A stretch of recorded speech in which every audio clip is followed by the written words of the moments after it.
আপনি কি জানেন কোরআনের সুর এমনই অলৌকিক ছিল যে কাফেররাও এর প্রভাবে কেঁদে ফেলেছিল, যারা মোহাম্মদ সাল্লাল্লাহু আলাইহি ওয়াসাল্লামকে সবচেয়ে বেশি শত্রু মনে করত তারাও রাতে লুকিয়ে এসে কোরআন শুনত। প্রশ্ন হচ্ছে, কি এমন ছিল কোরআনের সুরে যা তাদের হৃদয় কাঁপিয়ে দিয়েছিল?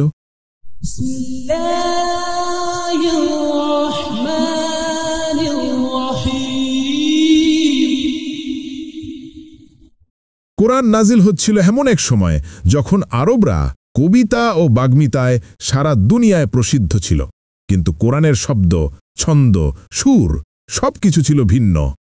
এমন ভিন্নতা যা মানুষের লেখা কোনো কবিতা বা গানকেও হার মানায়।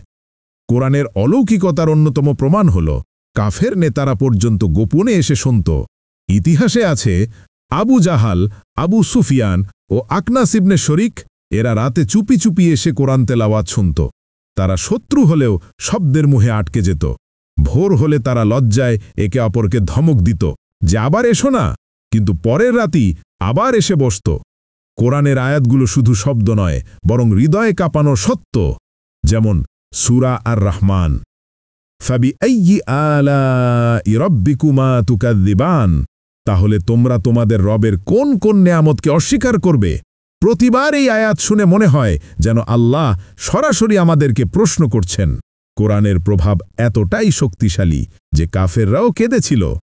একবার উমর ইবনুল খাত্তাব রাদিয়াল্লাহু আনহু নবী সাল্লাল্লাহু আলাইহি ওয়াসাল্লামকে হত্যার উদ্দেশ্যে যাচ্ছিলেন, কিন্তু যখন বোনের ঘরে গিয়ে কোরআনের আয়াত শুনলেন, তার হৃদয় কেঁপে উঠল। তিনি সাথে সাথে ইসলাম গ্রহণ করলেন। কোরআনের সুর শুধু শব্দ নয়, এটা আল্লাহর বাণী। যারা তখন কাফের ছিল তারাও এর প্রভাবে বিমোহিত হয়েছিল। তাহলে আমরা যারা মুসলমান, আমাদের হৃদয় কেন নরম হবে না? আসুন কোরআন শুধু পড়ি না, বরং এর অর্থ বুঝি, হৃদয়ে ধারণ করি, তাহলেই আমাদের জীবন পাল্টে যাবে।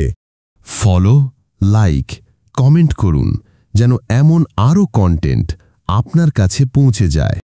ইসলাম প্রচারে আপনার একটি শেয়ারই হতে পারে কারো হেদায়েতের দরজা।